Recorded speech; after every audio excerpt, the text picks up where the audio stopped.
আর মাত্র একদিন পর ত্রয়োদশ জাতীয় সংসদ নির্বাচনে স্থগিত থাকা শেরপুর ৩ আসনের ভোট গ্রহণ। অবাধ, নিরপেক্ষ, শান্তিপূর্ণ ভোট গ্রহণের লক্ষ্যে এ আসনের শ্রীবর্দী ও ঝিনাইগাতী উপজেলায় জোরদার করা হয়েছে নিরাপত্তা। এরই মধ্যে শেষ হয়েছে সব ধরনের প্রশাসনিক প্রস্তুতি। সকাল থেকে বন্ধ রয়েছে সব ধরনের প্রচারণা।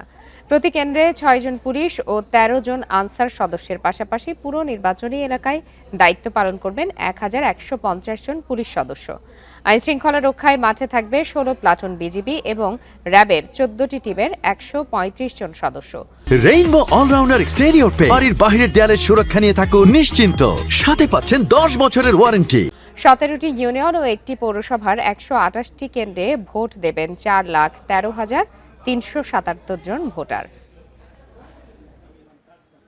আমরা এই নির্বাচনটিকে অত্যন্ত সতর্কতার সাথে নিয়েছি, যাতে বাংলাদেশে এই নির্বাচনের মাধ্যমে প্রমাণ করা যায় যে দলীয় সরকারের অধীনে একটা নিরপেক্ষ একটা নির্বাচন করা যায়।